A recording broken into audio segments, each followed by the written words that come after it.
All right, Ji, welcome back. And we were talking about Peter Senge's learning organization model. Now let's explore कि इसकी जो ये dimensions हैं, उन सब का मतलब क्या है. First of all, वो systems thinking को discuss करता है, और systems thinking से मुराद है interdependency of different components of the system and change orientation. Second चीज जो systems thinking का part है, that is focus on whole, not individual parts.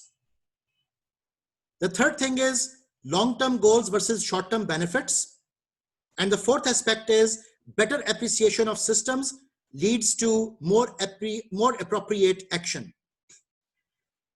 Systems approach और systems thinking की example बड़ी interesting सी है समझाने के लिए कि suppose आपको एक बहुत बड़ी दीवार तोड़नी है, और अगर आपने कभी मजदूरों को एक बहुत बड़ी दीवार को तोड़ते देखा हो, so what do they do? वो उस बहुत बड़ी दीवार में से किसी एक साइड से एक ईंट निकालते हैं, और उस बहुत बड़ी दीवार में से जब एक ईंट निकल जाती है तो पूरी दीवार कमजोर हो जाती है. एक और समझाने के लिए एग्जांपल जो बड़ी टिपिकल एवरीडे लाइफ से मैं पिक कर सकता हूं. Supposedly that while walking आप कहीं से टकरा जाते हो, आपके पैर पे चोट लग जाती है, तो आपकी पूरी बॉडी रेस्टलेस हो जाएगी. आप कहने को सिर्फ पैर पे चोट लगी, लेकिन उस चोट का असर, उसका इंपैक्ट जो है वो पूरी बॉडी पर जा रहा है. सो बेसिकली ये सारा फिनोमेना क्या है कि अगर एक सिस्टम, चाहे वो दीवार है, एक ह्यूमन बॉडी है, या एक ऑर्गेनाइजेशन है, एक इकोनॉमी है, कुछ भी है, अगर उसके किसी एक एस्पेक्ट में भी फॉल्ट होगा तो पूरा का पूरा सिस्टम वो करप्ट हो जाएगा, वो फॉल्ट देना शुरू कर देगा. आपका कंप्यूटर हार्डवेयर है, आपका कोई एक ड्राइवर खत्म हो जाए, कोई एक आपका कंपोनेंट फेल हो जाए, तो आपका सिस्टम बाजुकात स्टार्ट होने से इनकारी हो जाता है. हालांकि सिर्फ उस एक कंपोनेंट के फेलियर होने से पूरा सिस्टम का फॉल्ट क्यों क्रिएट हो रहा है. सो रिमेंबर कि यहां पर जब हम बात करते हैं systems approach and systems thinking की, तो we talk about interdependence, and we say कि एक सिस्टम के जितने भी कंपोनेंट्स होते हैं उन सबको आपस में पैटर्नाइज और सिंक्रोनाइज वो होना चाहिए. अब सिस्टम्स थिंकिंग के कॉन्टेक्स्ट में पर्सनल मास्टरी क्या चीज है. It is said that organisations learn only through individuals who learn. और ये कोई मैजिक फॉर्मूला नहीं है, और ये कोई कोई मौजजाती अमल भी नहीं है. ऑर्गेनाइजेशंस में लर्निंग तभी हो पाएगी जब उसके इंडिविजुअल्स मोटिवेटेड हो लर्न करने के लिए. बट अगर लोग हमेशा इसी सोच में रहें कि what's in it for me, why should I be doing that, तो obviously organization बजाते खुद शायद कुछ नहीं कर सकती. Because always remember कि individuals are the unit of an organization. Number 2, personal mastery क्या चीज है. वो कहते हैं never arrive, कभी भी रुकना नहीं. इस सेंटेंस को पढ़कर अक्सर औकात मेरे जहन में एक नात का मिसरा आता है, बड़ी खूबसूरत नात है. उसमें इस तरह से कहा गया कि ये राह हक है संभल कर चलना, यहां है मंजिल कदम कदम पर. मतलब इस बात का क्या होगा कि आप अगर मंजिल पे पहुंचकर रुक गए, आपको लगा कि ये मंजिल है और आप रुक गए, when you arrive तो you stop, and when you stop you become stagnant, and when you become stagnant you are dead. So you don't need to reach actually to the conclusions, ultimate realities and etc. आपको मुसलसल जिद्दोजहद मुसलसल पर रहना है. जिस तरह वो एक गजल का एक्सप्रेशन भी है ना कि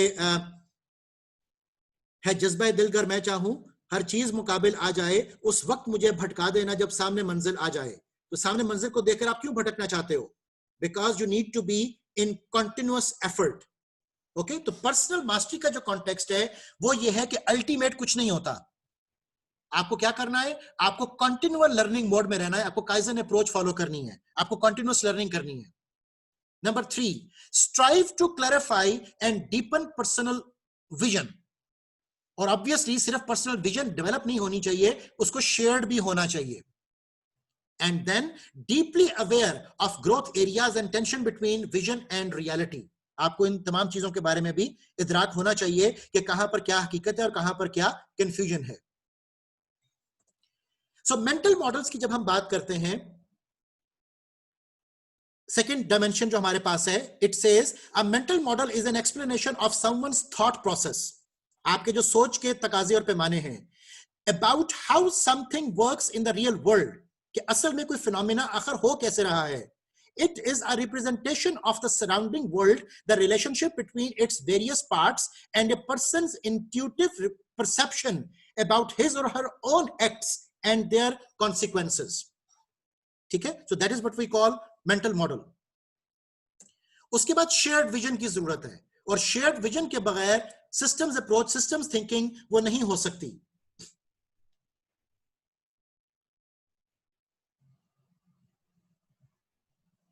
शेयर्ड विजन अब क्या चीज है? It is said a genuine vision that what you would like to become in the future leads to people wanting to excel and learn.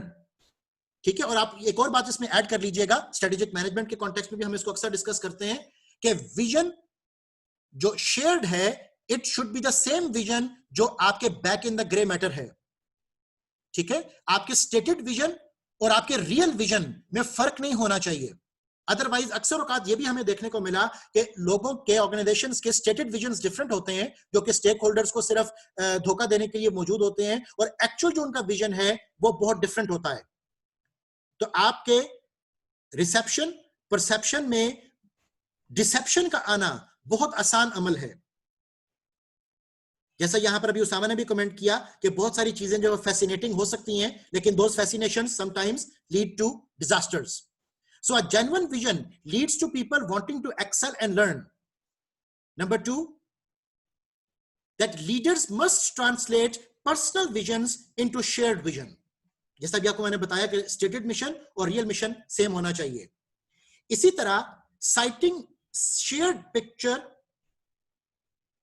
of the future that foster genuine commitment rather than compliance. कि आप चीजों को सिर्फ legal parameters तक नहीं रखो, compliance की हद तक नहीं रखो, लोगों की कमिटमेंट को विन करो. And last but not the least, it is said that leaders learn the counterproductiveness of trying to dictate a vision. और ये बहुत इंपॉर्टेंट बात है, बहुत ज्यादा इंपॉर्टेंट चीज है कि आप डिक्टेट नहीं कर सकते अपना vision to others. Nobody would buy it, nobody would accept it, nobody would agree to it. ठीक है, जो विजन होता है वो शेयर किया जाता है rather than डिक्टेट किया जाए. जब तक के वो हार्ट फेल्ट नहीं होगा, जब तक के वो रियल नहीं होगा, तमाम तकाज़े और पैमाने पूरे नहीं करेगा, तब तक forget about कि people would agree to what you are saying. The next point, learning organisation के लिए और सिस्टम्स अप्रोच के लिए जो हमें चाहिए, that is team learning. And the team learning starts with dialogue. ठीक है, और डायलॉग हम क्या करेंगे? The capacity of members of a team to suspend assumptions and enter genuine thinking together. कि हम कंस्ट्रक्टिव थिंकिंग की बात करें, thinking for the sake of thinking नहीं करें. Number 2, allows the group to discover insights not attainable individually. Okay, तो synergy create करनी पड़ेगी. ओके, हमें टैसेट टू टैसेट सोशलाइजेशन से निकलकर एक्सटर्नलाइजेशन की तरफ जाना पड़ेगा, और जब तक हम चीजों को एक्सटर्नलाइज नहीं करेंगे तब तक हमारे लिए डिफिकल्ट है इस सारे फिनोमेना को स्मूथली लेकर चलना. So shows group how to recognise the patterns of interaction that undermine learning. Okay, तो ये चीज हमारे लिए जरूरी होगी, otherwise team learning would just go blind.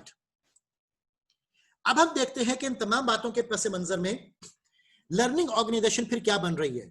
So learning organization is where people continually expand their capacity to create the results they truly desire. जहां पर वो अपनी रियलिटी को डेमोन्स्ट्रेट कर सकें, जहां पर वो अपनी कंपिटेंसी और प्रोफिशिएंसी को वो डेमोन्स्ट्रेट कर सकें. So एक ऐसी ऑर्गेनाइजेशन जो कि लोगों को डेवलपमेंट के चांस दे, जहां पर वो अपनी क्रिएटिविटी और इनोवेशन को बुरुएकार ला सकें. Number 2, where new patterns of thinking are nurtured, where collective aspiration is set free, where people are continually learning to see the whole together. तो वहां पर लर्निंग ऑर्गेनाइजेशन की जो बुनियाद है वो पड़ती है. Again, Peter Senge 1990 said that when you ask people, ये बहुत खूबसूरत सेंटेंस मैंने पिक किया आपके लिए, that when you ask people about what it is like being part of a great team, what is most striking in the meaningfulness of the experience, people talk about being part of something larger than themselves, of being connected and of being generative. ये आपके main areas हैं जिसके ऊपर systems approach के अंदर हमें focus वो करना है. So if you are thoroughly confused, so that means that my objectives are being met. What are we are trying to come up with? हम बेसिकली बात करना क्या चाह रहे हैं? हम बात करना ये क्या चाह रहे हैं कि a system जिसमें दो कंपोनेंट्स हैं A and B, if A influences B, the B influences A, तो ये एक म्यूचुअल इंटरेक्शन हमारे पास इस सिस्टम की आ गई. अब इसमें जो thing I need to focus upon is that if you change A, you change B, and if you change B, you change A. This is as simple as it gets. अब problem ये आ जाती है कि हम उन interdependencies को वो समझ नहीं पा रहे होते, हम ये जान नहीं पा रहे होते कि ये चीजें आपस में एसोसिएटेड कैसे हैं, और इनकी आपस में एसोसिएशन होने से हमें कहां पर क्या लॉस और क्या गेन वो आ रहा है. Now remember that systems exist everywhere. हम सब भी सिस्टम का पार्ट हैं और बेशुमार सिस्टम्स हर वक्त हमारे इर्द गिर्द वो मौजूद हैं. तो सिस्टम्स के कॉन्टेक्स्ट में वो कहता है कि systems exist and operate all the time, there is no escape, you can choose to understand them. और यहां पर एक अप्रोच हमारे पास फर्दर डेवलप होती है, उसको हम कहते हैं ओपन सिस्टम अप्रोच. ठीक है कि हर सिस्टम जो है वो ओपन सिस्टम है. थ्योरी में हम क्लोज्ड सिस्टम वो डेफिनेशन तो बना सकते हैं, लेकिन दुनिया में कोई भी सिस्टम, कायनात में कोई भी सिस्टम वो एब्सोल्युटली क्लोज्ड वो नहीं है. So every system is an open system. उसका इंटरेक्शन एनवायरनमेंट के साथ, एनवायरनमेंट का इंटरेक्शन उस सिस्टम के साथ is continuously there. So you can choose to understand them और by default choose to be victim of them. In either case आप system को अवॉइड नहीं कर सकते हो. So do you have a preference? You have to understand that. And if it is, what are your preferences? And how can you sort out your preferences and set hierarchy of priority in those preferences?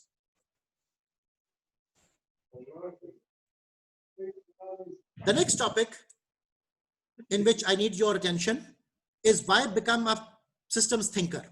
आखिर हमें जरूरत क्या पड़ी है सारा कुछ करने की? It is said that systems thinking has the potential to provide you with a greater understanding of the world around you and more control over your life than any other object or subject you could possibly study. ठीक है, तो systems approach के जो पैमाने हैं, जो तकाजे हैं, जो पैरामीटर्स हैं, चाहे वो आपकी पर्सनल लाइफ हो या वो ऑर्गेनाइजेशनल सेटअप हो, वहां पर इक्वली इंपॉर्टेंट है. Now, what are the questions related to answer? Related to our investigations when we talk about systems approach and systems thinking. अब आहिस्ता आहिस्ता आपको मैं towards वो contribution की तरफ लेकर चल रहा हूं. सबसे पहला question we need to address is which gaps are driving our system, when and by how much.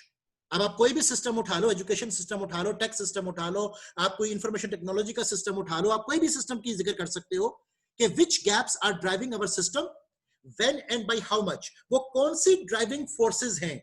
आप एक सिस्टम का फोर्स फील्ड एनालिसिस भी कर सकते हो. I want you to search this word on the internet, force field analysis. Force field analysis of a system ये होता है कि एक सिस्टम के ऊपर आपकी ड्राइविंग फोर्सेस क्या हैं और रेस्ट्रेनिंग फोर्सेस क्या हैं, और उन ड्राइविंग एंड रेस्ट्रेनिंग फोर्सेस में आप एक बैलेंस कैसे क्रिएट कर सकते हो.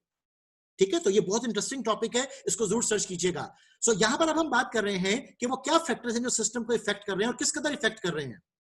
द सेकंड एरिया जिस पर आप बात कर सकते हो कि how accurately do we know what each of the gaps is. तो गैप्स की रियलिटी को भी आइडेंटिफाई करना कि असल प्रॉब्लम है क्या, बिकॉज प्रॉब्लम तक ना पहुंच पाना बजाते खुद एक बहुत बड़ा प्रॉब्लम होता है. The third issue is how are we monitoring the gaps. किसी भी सिस्टम के एग्जांपल में आप बात कर सकते हो. What are the different ways in which we can choose that, or we can close the gaps, and how long does it take for perception to catch up to the actual quality. Okay, तो हम अपनी perception को convince कब कर पाएंगे कि असल problems क्या हैं, और उन problems को address करने के लिए obviously then we have to come up with the solutions. The next topic we are starting is systems intelligence. आप सिस्टम्स इंटेलिजेंस को देखिए. A person with systems intelligence understands that he is always part of a system in his environment. He perceives himself as part of the whole, his own influence upon the whole. ठीक है, अब उसके हम different perceptions को देख रहे हैं, different context को देख रहे हैं कि सिस्टम्स इंटेलिजेंस कैसे डेवलप हो रही है और एक इंडिविजुअल का उसमें क्या रोल है. The influence of the whole upon himself, और तमाम सिस्टम उसके ऊपर इंपैक्ट्स क्या है. He realizes that others in the system can have different views of the whole. He is able to act intelligently in the system. अब systems intelligence का जब हम जिक्र कर रहे हैं तो उसमें मल्टीपल इंटेलिजेंस का एक कॉन्टेक्स्ट हमारे पास आता है. ये तमाम टर्मिनोलॉजीज मैं इस वक्त I'm just tossing them, इन सब को आपने सर्च करना है और कोशिश करनी है कि आप इसमें कोई कंप्रीहेंशन अपनी बिल्ड कर सको. आपके जितने भी क्वेश्चन एंड क्यूरीज होंगे, I would always be there to answer them. So systems intelligence and multiple intelligence की जब हम बात करते हैं तो it is said that systems intelligence is another higher level cognitive capacity. ठीक है, and systems intelligence links intelligence with the concept of system and systematic thinking. कि आपके जैसे रिसर्च के अंदर भी जो मेजर अप्रोच है सिस्टमैटिक थिंकिंग की, आप उसको इवॉल्व कर सको. And you have to come up with emotional intelligence. That is one of the most important contemporary topic we have these days. Emotional intelligence. और आपको पता कि जो आपका system intelligence है is one of the ingredient of emotional intelligence, EI. ठीक है, जिसका एक EQ emotional quotient भी आपका डेवलप हो चुका है. और अब ये डिबेट की जा रही है कि emotional quotient is a more important measure as compared to intelligence quotient when you talk about organizational success. Okay, अब आप बताइए कि इससे बड़ा और इंपॉर्टेंट कंटेम्पररी इशू आपका क्या हो सकता है कि आपके जो इमोशनल इंटेलिजेंस की बेसिस हैं, they are all dependent upon आपके जो सिस्टम्स इंटेलिजेंस का बेस है.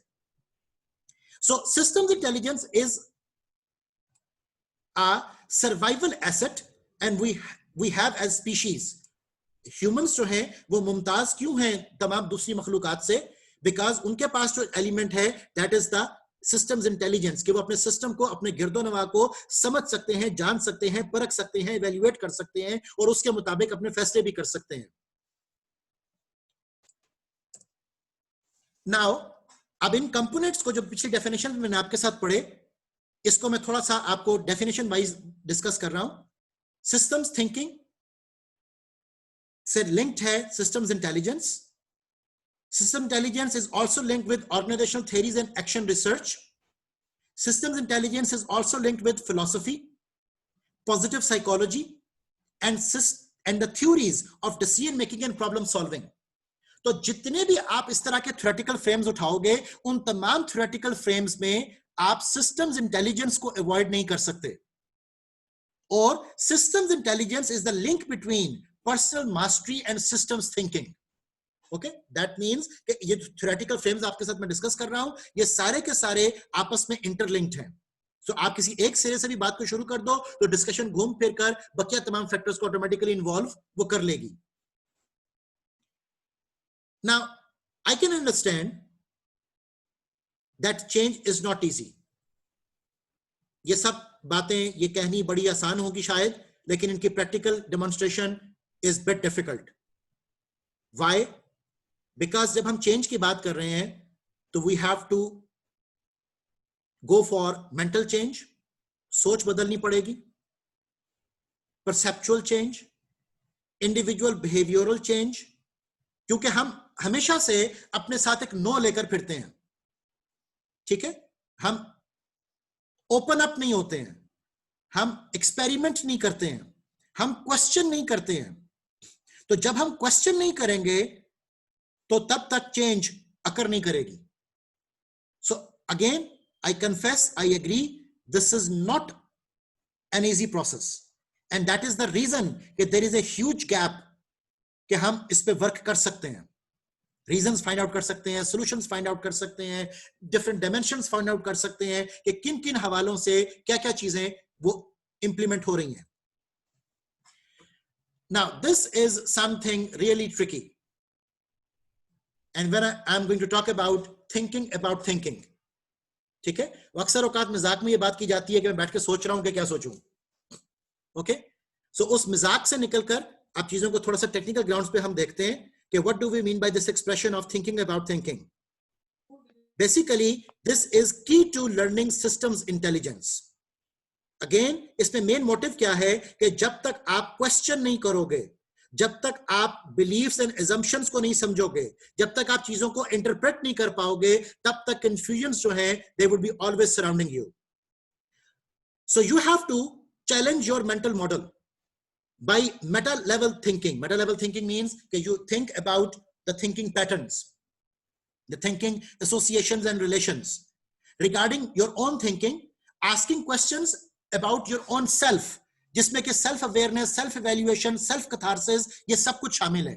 और माइंड यू कि ये सिर्फ मैंने बड़े बड़े अल्फाज चुन के यहां नहीं लिख दिए, ये एक्चुअली इमोशनल इंटेलिजेंस के फैक्टर्स हैं. Self awareness, self evaluation, self catharsis, these are all empathy, these are all social intelligence, these are all part and parcel of emotional intelligence.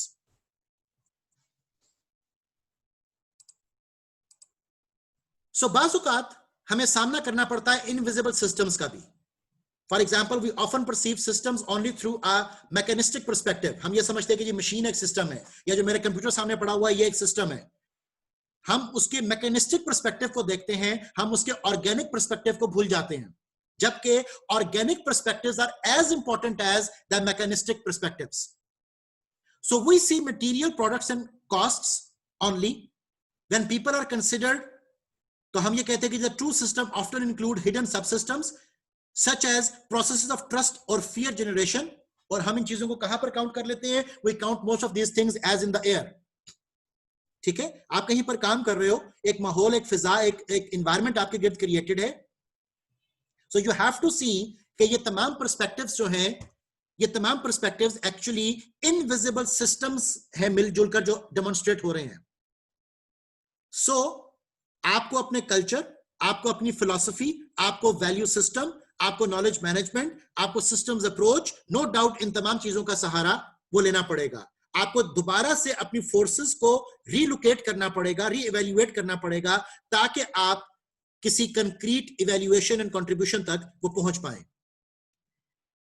Now seeing one self in the system, उसके लिए सबसे अच्छा tool ये है कि with the eyes of the others, कि आप अपनी जात से लेकर अपने कैलिबर, अपनी कंपिटेंसी, इन तमाम चीजों को आप दूसरों की निगाह से भी देखें कि how do they perceive you. और इसके लिए एक बड़ा इंपॉर्टेंट मॉडल मैं आपसे डिस्कस कर रहा हूं, अगले चैप्टर्स में हम डिस्कस भी करेंगे, and that is Johari window, जिसमें कि आपका एक हिडन सेल्फ होता है, आपका एक इनविजिबल सेल्फ होता है, आपका एक ट्रू डेमोन्स्ट्रेटेड सेल्फ होता है. तो आप अपने आप को इन्वेस्टिगेट कर पाते हो दूसरों की नजर से. So the impact of my behaviour upon the behaviours of others, ये एक बड़ा इंपॉर्टेंट फैक्टर है. यहां पर एक बड़ी इंपॉर्टेंट हदीस मुबारक मेरे जहन में आ रही है. उस हदीस के अल्फाज कुछ इस तरह से हैं कि soon others would be preferred to you. हुजूर अकरम सल्लल्लाहु अलैहि वसल्लम ने फरमाया, सही बुखारी सही मुस्लिम से कोट कर रहा हूं, soon others would be preferred to you and things would happen which you would not like.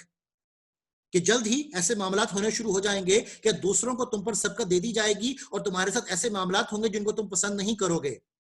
The companions of the profit asked Allah's apostle, peace be upon him, कि what shall we do then? तो साहबे कराम ने पूछा हुजूर अकरम सल्लल्लाहु अलैहि वसल्लम की जाते गिरामी को कि फिर हमें क्या करना चाहिए. तो हुजूर अकरम सल्लल्लाहु अलैहि वसल्लम ने फरमाया, I order you to give the rights of the others and to demand your rights from God. कि मैं तुम्हें हुक्म देता हूं कि दूसरों के हकूक अदा करो और अपना हक अल्लाह सुब्हानहू व तआला से मांगो. और वो कैसे मांगो, अब उसकी तशरीह में जा रहा हूं कि वो दूसरों को तौफीक दे कि वो तुम्हारे हकूक अदा करें. तो दूसरों के हकूक की अदायगी का हुक्म है, ना कि आपके हकूक तलबी का. तो लोगों की हकूक अदायगी क्या होगी? फराइज होंगे. राइट? ये हदीस का जो कॉन्टेक्स्ट में यहां पर कोट कर रहा हूं, बेसिकली मेन कंसर्न हमारा क्या है सिस्टम्स अप्रोच का, कि आपको अपने इंपैक्ट को देखना है. कभी अपने जात को खंगाल कर देखिएगा कि आपका इंपैक्ट दूसरों पर क्या पड़ रहा है. ठीक है, क्योंकि जब तक आप दूसरों के विजन से, दूसरों के स्पेक्टिकल से अपने आप को नहीं देखेंगे, तब तक आपके लिए डिफिकल्ट हो जाएगा ये जानना कि आप कहां पर सही और कहां पर गलत थे. So the impact of the current system on all of us. अब हम दूसरों के साथ जो एक्सटर्नलाइजेशन का अगला स्टेप हमारे पास आ रहा है कि पूरी ऑर्गेनाइजेशन को फिर हम काउंट करते हैं एज अ सिस्टम. तो अब हम उसमें देख रहे हैं कि हमारा रोल वहां पर क्या है और उस पूरे रोल के अंदर हम किस तरह से अपने आप को बेहतरीन डेमोन्स्ट्रेट वो कर सकते हैं, नॉलेज को शेयर करते हुए, क्रिएट करते हुए और कैप्चर करते हुए. So the change in the system, it says that people adjust to systems instinctively. Aahista Aahista आप खुद से एडजस्ट कर जाते हो सिस्टम के तकाजों के मुताबिक, और अगर सिस्टम फॉल्टी है तो वो फॉल्ट्स आपके अंदर ही डिफ्यूज कर जाती हैं. So the system is changed, people also change their behavior. ये बिल्कुल इस तरह की एग्जांपल ये है कि एक शख्स जो यहां पर पाकिस्तान में ऑपरेट कर रहा है और वो उसको कल को नौकरी मिल जाती है मिडिल ईस्ट में या यूरोपियन कंट्रीज में, तो वहां पर जाकर वो ऑल टुगेदर बदल जाता है. वो ऑल टुगेदर वहां जाकर क्यों बदल जाता है? उसके एथिक्स बदल जाते हैं, उसके वर्किंग पैटर्न्स बदल जाते हैं. वो क्यों बदल जाते हैं? बिकॉज वहां पर सिस्टम की डिमांड डिफरेंट है. तो सिस्टम्स अपना इंपैक्ट रखता है लोगों के ऊपर. So a small change in my behavior might trigger a chain of changes in the behavior of others. So we have to be cautious about these things.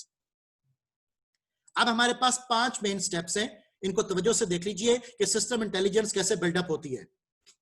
Number 1, seeing one self in the system. सबसे पहले अपने आप को उस system में evaluate करें, जो कि कैसे हो पाएगी? ability to see one's roles and behaviors in the system, also through the eyes of other people and with different framings of the system. ठीक है, जिसमें हम systems thinking की awareness वो लेकर आते हैं. Number 2, thinking about systems intelligence. उसमें आप क्या करोगे?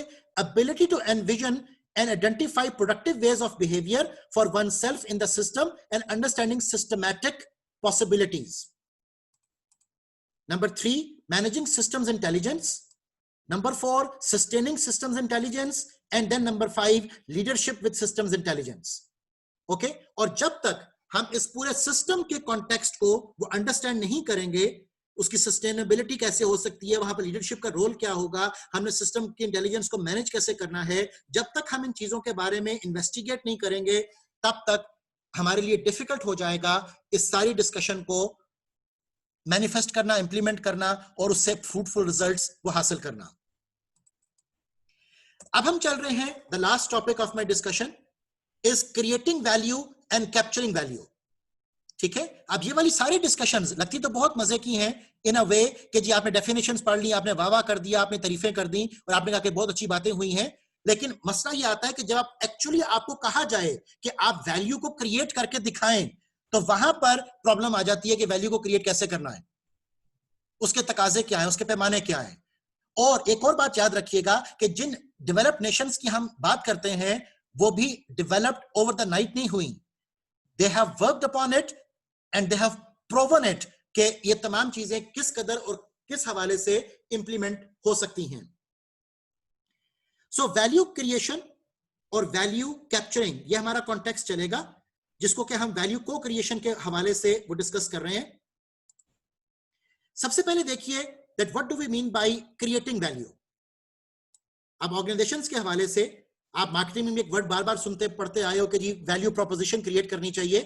तो कस्टमर के माइंड में आप वैल्यू क्रिएट कैसे कर पाओगे? You have to be technical about it. So value creation में वो कहता है कि also called value added. Value is created any time an action is taken for which the benefits exceed the cost. ये अब उसका डेफिनेशन हम देख रहे हैं. और anything an action is prevented for which the costs exceed the benefit. तो ये आपका टिपिकल डेफिनेशन हो गया कि what do we mean by value creation. This applies to several aspects of production. अब इसकी एप्लीकेशन साइड हम देखते हैं. क्वांटिटी रिलेटेड, क्वालिटी पर्सपेक्टिव में, आपके प्रोसेसेस में एंटर होते वक्त, इनोवेशन के वक्त, मेथड ऑफ प्रोडक्शन के वक्त, इन तमाम एस्पेक्ट्स में, तमाम स्टेजेस में वैल्यू क्रिएट की जा सकती है. और ऑब्वियसली जब भी आप वैल्यू क्रिएशन की बात करोगे तो उसके साथ value added cost, non value added cost, बहुत सारे कॉस्ट मैटर्स भी वो डिस्कस हो रहे होंगे. So also applies to relationship between the firm and its employees. For example job safety. ठीक है, अगर मेरी जॉब इनसिक्योरिटी है तो why should I be there to create the value. अब कैप्चरिंग वैल्यू फिर क्या है? Capturing value would mean the concept of value creation says nothing about profit. इसमें गेन की बात नहीं होती है, तो क्रिएशन की बात हो रही है. कैप्चरिंग का मतलब होगा कि आप उसमें से गेन क्या करते हो. The benefits you measured are the consumer to the consumers, the cost to the firm, इसके ऊपर बात हो रही है. You cannot determine the profit just from that. हम क्रिएशन से इसको कैप्चर नहीं कर सकते. The selling price determines the amount of value that is captured. अब आपने जिस प्राइस पर अपनी प्रोडक्ट एंड सर्विस को बेचा, actually that is what you have captured. That is your return. That contributes to the firm's profits. Okay, creation directly firm के profit में contribute नहीं करती है. कैप्चरिंग बेसिकली फर्म के प्रॉफिट में कंट्रीब्यूट कर रही है. So the other value isn't lost. It is retained by the consumer. It is the difference between what the consumer would have been willing to pay and the price. Now, there is a relationship between creating value and capturing value. For example, the two don't have to be related. Sometimes, yes, one can create value without capturing any of it. ये बहुत important चीज है. One can create value without capturing any of it. जिसके बरक्स वो कहता है कि you can not capture value without creating it. अब इस फिनोमेना को बड़ा टेक्निकली समझ लीजिएगा कि आप वैल्यू क्रिएट तो कर रहे हो, लेकिन उससे कैप्चर कुछ नहीं हो रहा. लेकिन ये नहीं हो सकता कि आप कैप्चर कर रहे हो विदाउट क्रिएटिंग इट. आपको क्रिएशन बाहर करनी पड़ेगी. But you can capture more value while creating less. हाँ, ये हो सकता है कि आपने कोई ऐसी सिनर्जी क्रिएट कर दी, आपने कोई ऐसा टूल एंड मैकेनिज्म यूज कर लिया जिससे कि कम क्रिएशन से ज्यादा कैप्चरिंग, ज्यादा प्रॉफिट अर्निंग वो आप कर रहे हो. So human nature often means that there is no incentive to create more value unless one can capture some of the value that is created. And obviously, people will create more value if they can capture more of the value they create. Now, इसकी examples कुछ देख लेते हैं. For example, when you are operating in a monopoly, business applications की हम बात कर रहे हैं कि when you are operating in a monopoly, it is said that when a monopoly lowers prices too much, it creates more value. जरा customer के जहन में जो वैल्यू प्रोपोजिशन उसकी क्रिएट हो रही है वो ज्यादा हो जाती है. Since the benefits of the extra units are more than the cost, but captures less. ठीक है, क्योंकि वो जाहिर है कि प्राइस को लो करके अपने प्रॉफिट्स पे कंप्रोमाइज कर रही है. Since the price has gone below the profit maximizing level, वो डिस्टर्ब हो जाएगा. Same is the case, an employee discovers how to make the product twice as fast and share it with his co-workers, then the boss requires twice as much output from all workers. ठीक है, ये employ perspective में भी हम बात कर रहे हैं कि क्रिएटिंग एंड कैप्चरिंग किस तरह से आपस में कोरिलेटेड होती हैं. इसी तरह it is said that whenever two firms conspire to raise prices together, they create less value. Since less people are buying units for which benefits are more than cost, but they are capturing more of the value they create. So this anti-competitive behavior and outlawed by the antitrust laws, जो कि आपके ये antitrust laws जो आपके monopoly के खिलाफ होते हैं, जहां पर आपका जो मोनोपोलिस्टिक कंसर्न है वो चैलेंज हो सकता है. तो उसमें क्या होगा कि our capitalist systems is biased properly towards activities that create value, that's not biased against capturing value. तो हम क्रिएशन ऑफ वैल्यू को तो चैलेंज कर देते हैं, लेकिन capturing of value capitalistic economy के अंदर वो चैलेंज नहीं हो पाती. Therefore exploitation of the end user it increases. So Usama का जो कमेंट आ रहा है कि so it is always a perception which has nothing to do with reality. If the cost is greater than benefit to provider, then why should he be providing that value? And if the cost is greater than consumer, then why should he be consuming? Because दोनों को अपने objectives जो है उनको clear करना है. Consumer का objective क्या है और जो seller है उसका objective क्या है. और बाज़ औक़ात कंपनीज अपने प्रॉफिट्स पे भी कंप्रोमाइज करती हैं बिकॉज उनका objective is to capture more market share. ठीक है, आप लोगों ने वो कॉन्सेप्ट सुना होगा डंपिंग.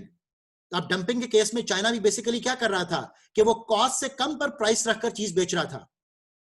ओके, तो ये सिर्फ परसेप्शन नहीं है, इसकी रियलिटी एग्जांपल्स हमारे पास बेशुमार मौजूद हैं. और एंटी डंपिंग लॉज भी क्यों बनाए गए थे? एंटी डंपिंग लॉज भी इसीलिए बनाए गए थे कि आप कॉस्ट से कम पर प्राइस जो है वो रखकर सेलिंग नहीं कर सकते हो. So why the value creation perspective is useful, right? So why not just focus on value capturing or on profit delivery, profit directly, जो भी आपका क्वेश्चन भी चल रहा था, उस हवाले से मैं आपसे डिस्कस करता हूं. There are few reasons. पहली रीजन देखिए, it is reasonable to suppose in many healthcare institutions ठीक है, आपकी बहुत सी जो एनजीओज होती हैं, बहुत से आपके जो एनपीओज होते हैं, वहां पर बहुत से ऐसे काम हो रहे हैं कि जहां पर वैल्यू कैप्चरिंग ऑब्जेक्टिव नहीं होता, सिर्फ वैल्यू क्रिएशन ऑब्जेक्टिव होता है। ओके, जैसे हेल्थ केयर इंस्टीट्यूशंस की यहां पर एग्जांपल कोट की जा रही है। So in a health care context, value creation means in essence providing as much care, as good care as you can, as long as the benefit exceeds the cost. ठीक है, तो ये आपके सवाल का जवाब यहां से फिर से आ गया। And value capture would mean only undertake actions that increase profit. लेकिन मैं इस बहस में नहीं जा रहा हूं कि बाज हॉस्पिटल्स के होने का मकसद ही सिर्फ प्रॉफिट जनरेटिंग है। सेकेंड रीजन देखिए कि it can be a useful trick in figuring out how to capture more value. अब उस ट्रिक के बारे में देखते हैं कि if you create more value, you can at least in theory capture at least some of it for yourself. Focusing on value creation initially may help you find ways to better serve the customer and in the process profit yourself. तो अब ये आपके motives होंगे, ठीक है, जिन motives के तहत आप कैप्चरिंग और क्रिएशन इन दोनों का जो रिलेशनशिप है वो लेकर चल रहे हो। Looking at the third reason, that creating more value might be the only way to capture more value. Okay, ये third reason बड़ी important है कि when markets are highly competitive, one must increase profits through value creation. ये आपकी जितनी भी updation हो रही है मोबाइल्स के अंदर, लैपटॉप्स के अंदर, टेक्नोलॉजी जितने भी जायंट्स हैं वो सब जो गेम खेल रहे हैं वो क्यों खेल रहे हैं? वो नए से नए प्रोडक्ट्स, नए से नए मॉडल्स, नए से नई मॉडर्नाइजेशन एंड अपग्रेडेशन लेकर क्यों आ रहे हैं? बिकॉज वो वैल्यू क्रिएशन को लिंक कर चुके हैं वैल्यू कैप्चरिंग के साथ, and they are trying to create more value to capture more value. So in competition, याद रखिएगा, ये आपका rule of thumb बन जाता है, that forces the close link between capturing value and creating value. This is why competition and information, which drives competition on the buying side, are so important for market efficiency. And you are absolutely right in your narration कि जो blue ocean और red ocean की खेल है वो सारी की सारी capturing और creation के साथ ही associated है। So that was basically the slide I wanted to show you. And इस slide तक पहुंचने के लिए मैंने ये सारा टॉपिक आपसे डिस्कस किया, जिसमें कि knowledge management, systems thinking, systems approach और value creation was the main context. यहां पर मैं अपना जूम मीटिंग वो बंद कर रहा हूं और आखिरी 10 मिनटों में इंशाल्लाह हम नेक्स्ट जूम मीटिंग में डिस्कस करेंगे कि हमारे पास कॉल फॉर पेपर्स और कॉन्टेम्पररी इश्यूज क्या हैं। So please join the next session immediately.